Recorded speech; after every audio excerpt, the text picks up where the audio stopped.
ശബരിമല നെയ്യ് ക്രമക്കേടിൽ ദേവസ്വം ബോർഡ് മുൻ president PS. പ്രശാന്തും മുന്നംഗം അജികുമാറും അന്യായമായ ലാഭമുണ്ടാക്കണമെന്ന ഉദ്ദേശത്തോടെ പ്രവർത്തിച്ചുവെന്ന് വിജിലൻസ്.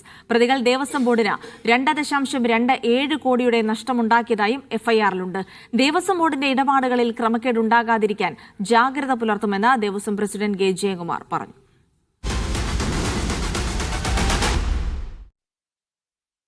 ശബരിമലയിൽ നിന്നും മിൽമയുടെ നെയ്യ് വാങ്ങിയ ക്രമക്കേടിൽ അന്നത്തെ ദേവസ്വം ബോർഡ് പ്രസിഡന്റ് പി.എസ്. പ്രശാന്തിന്റെയും മുൻ അംഗം അജികുമാറിന്റെയും ഇടപെടൽ വ്യക്തമാക്കുന്നതാണ് വിജിലൻസിന്റെ എഫ്ഐആർ. ടെൻഡർ നടപടികൾ റദ്ദാക്കി മിൽമയ്ക്ക് കരാറിന് അനുവാദം നൽകിയത് പി.എസ്. പ്രശാന്തും അജികുമാറും ചേർന്നാണ്. മിൽമയ്ക്ക് കരാർ നൽകരുതെന്ന ദേവസ്വം കമ്മീഷണറുടെ എതിർപ്പ് അവഗണിച്ചുകൊണ്ടായിരുന്നു നടപടി. കരാറിലൂടെ 2.27 കോടി രൂപയുടെ നഷ്ടം ദേവസ്വം ബോർഡിനുണ്ടായെന്നും വിജിലൻസ് കണ്ടെത്തിയിട്ടുണ്ട്. മിൽമയ്ക്ക് അനുകൂലമായ റിപ്പോർട്ട് അന്നത്തെ ദേവസ്വം എക്സിക്യൂട്ടീവ് ഓഫീസറായിരുന്ന മുരാരി ബാബു തയ്യാറാക്കിയത് ശാസ്ത്രീയ അടിസ്ഥാനമില്ലാതെയാണ്. നെയ്യുടെ കാര്യത്തിൽ കൃത്യമായ പരിശോധന പോലും നടന്നില്ല. ഭക്തർ കൊണ്ടുവന്ന നെയ്യും ശബരിമലയിൽ ഉപയോഗിച്ചിട്ടുണ്ട്.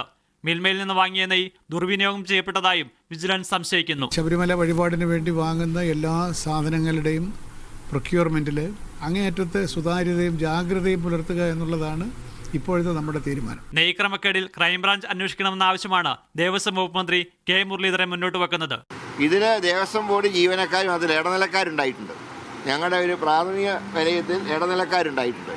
അങ്ങനെ വരുമ്പോൾ അത് വിജിലൻസ് മാത്രം അന്വേഷിച്ചാൽ ഫലപ്രദമാവില്ല. അതുകൊണ്ട് ക്രൈംബ്രാഞ്ച് തന്നെ അന്വേഷിക്കണം. പി.എസ്. പ്രശാന്താണ് ഒന്നാം പ്രതി. അജികുമാറിനെ 2ഉം മുരാരി ബാബുവിനെ 3ആം പ്രതിയാക്കി. ഇവർക്കെതിരെ BNS പ്രകാരവും അഴിമതി നിരോധന നിയമപ്രകാരവും വകുപ്പുകൾ ചുമത്തിയിട്ടുണ്ട്. Sijo B John, media 1, Thiruvananthapuram.